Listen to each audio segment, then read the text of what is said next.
Olá pessoal dos segundos anos, essa aqui vai ser a nossa primeira aula nesse formato aqui, formato que a gente está pelejando para se adaptar, que a gente está brincando, que é um desafio para a gente.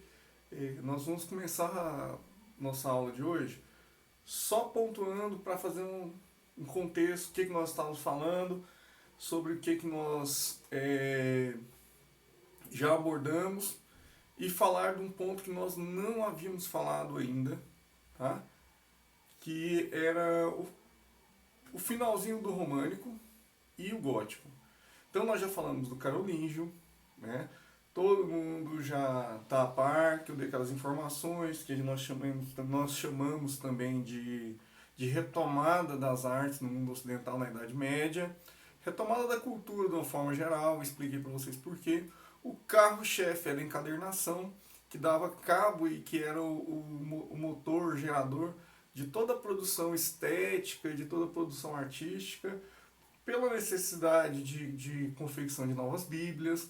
Então voltou-se a ter pintura novamente, voltou-se a ter traduções novamente, desenvolveu-se uma linguagem de oliversária que é bem derivada dos tapetes árabes, né, e que era muito bonito também. Então isso é um avanço.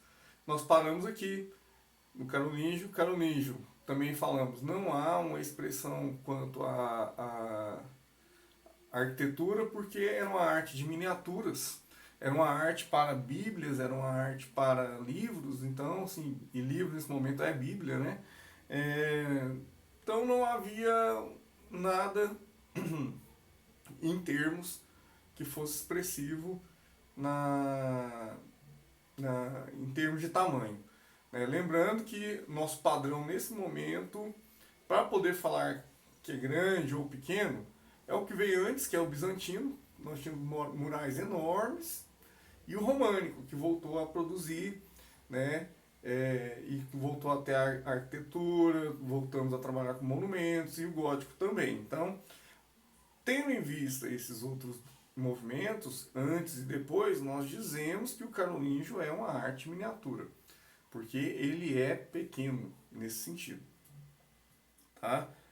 E o românico, o que ele veio trazer, na minha opinião, que agregou bastante para a arte na Idade Média? O que o românico trouxe? É o retorno da arquitetura ao estilo romano. Tá?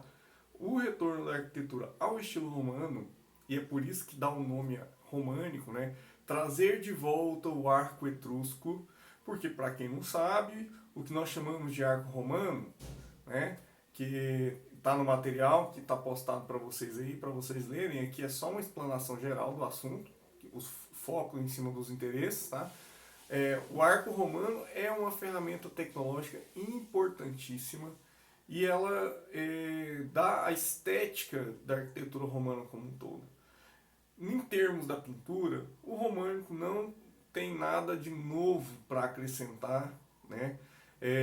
A escultura ainda é algo que não é bem visto pelas escrituras sagradas, portanto não é bem visto também pela igreja.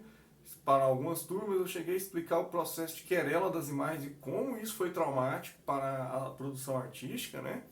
Então, isso também é importante. E se você não sabe o que é querela das imagens, então uma dica aí para você: pesquise sobre querela das imagens. Isso é importante você saber. E aí nós chegamos no gótico. O gótico é um momento em que se há uma quebra enorme de maus entendimentos que são feitos sobre ele. Quando se fala em gótico, todo mundo pensa em: nossa, que arte que deve ser escuro, que deve ser medonho. Começam a pensar em gárgulas, começam a pensar nisso, naquilo, e pensam no universo Dark, no Batman. Eu sou o Batman. Beleza. Então, quando você, na verdade, vai falar do gótico, não é isso que você tem que pensar. Você tem que pensar em luz e em cor. Pois é, surpreso, né? Então, o gótico é colorido. Ele é colorido porque, e claro, e iluminado, porque ele mudou a tecnologia de construção. As construções românicas, em sua maioria, usam abóbada de berço. Está lá no material, dá uma olhada no que é uma abóbada de berço, tá? E os românicos usavam mais a abóbada de berço. Quando nós passamos a utilizar a abóbada de aresta, ela deixou que a luz entrasse mais na nave das construções. Então tornou-se mais iluminado. Como há mais espaço aberto é bom, mas pode ser ruim, entra frio também. Criamos uma nova tecnologia para deixar a luz entrar e o vento não, são os vitrais.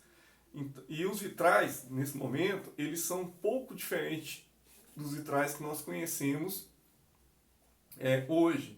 Os vitrais, eles eram vidros que já eram fundidos no metal. É uma artesania incrível. Novamente, os ofícios da arte. Então, são nessas questões que as artes visuais atuam para esses dois movimentos. E aí ele fala assim, mas aí a românica só inovou na arquitetura, continuou com o mesmo estilo de pintura. E o gótico não fez mais nada de novo? Sim, o gótico teve inovações que foram imprescindíveis para o desenvolvimento da arte. Eu diria até que foram necessárias e anunciaram, foram vanguardas do Renascimento, como por exemplo as pinturas de Cimabue, as pinturas de Giotto e, é lógico, as pinturas dos irmãos Van Eyck. Nesses três que eu citei para você, nós já temos grandes crescimentos e grandes evoluções e grandes rupturas com a forma do pensamento medieval. Por exemplo, o Cimabue voltou a dar importância para a representação do corpo, não do corpo assim de cara, mas de como as roupas eram representadas, voltou a dar uma identidade mais singular para as formas do rosto. Giotto já trabalhava com a anatomia humana restaurada, quase que um retorno clássico. E os irmãos Van Eyck, também, que já inclusive são chamados por alguns historiadores da arte de pré-renascentistas, devido ao seu trabalho ser extremamente minucioso, seu trabalho ser extremamente naturalista, uma coisa que rompe com os padrões medievais, que eu já tinha falado para vocês, que naturalismo é copiar uma cópia da realidade, né?